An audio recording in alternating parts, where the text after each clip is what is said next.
దీపం ఎలా పెట్టాలి అన్నది దీపం పెట్టే మంత్రంలో ఉంది. సాధ్యం త్రివర్తి సంయుక్తం, 3 ఒత్తులు వేయాలి పూజ చేసినప్పుడు. 3 జ్యోతులు వెలుగుతూ ఉండాలి పూజ జరుగుతూ ఉండగా. ఇండ్లు వృద్ధిలోకి రావాలి అని యజమాని కోరుకుంటాడు కాబట్టి ఆ 3 జ్యోతులు తూర్పు ముఖంగా వెలుగుతూ ఉండాలి. ఇంకొక ముఖాన్ని చూడకూడదు, తూర్పు ముఖంగా వెలగాలి. 3 జ్యోతులు వెలుగుతున్నప్పుడు దీపం వెలిగించగానే అది మంగళ దీపం, అది ఈశ్వర స్వరూపం. బ్రహ్మ విష్ణు మహేశ్వరులు ఆ దీపాలుగా ఉన్నారు, త్రిమూర్తి ఆత్మకం. ఇక వాళ్ళు ముగ్గురు తప్ప వేరొకటి లేదు లోకంలో.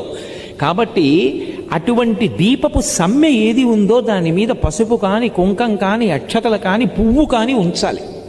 ఎందుచేత అంటే మంగళ దీపం అంటాం. మంగళ దీపము ఉంటుంది, అమంగళ దీపం అని ఒకటి ఉంటుంది. నేను దాని గురించి ప్రత్యేకంగా చెప్పక్కర్లా. ఎవరైనా వెళ్ళిపోయారనుకోండి, పార్థివ శరీరం ఒక్కటే ఉండకూడదు, అందులో జ్యోతి వెళ్ళిపోయింది. అందుకే ఏం చేస్తారంటే పడుకోబెట్టి తలకట్టున ఓ దీపం పెడతారు, దానికి మట్టు మీద పసుపు కుంకాలు వేయరు.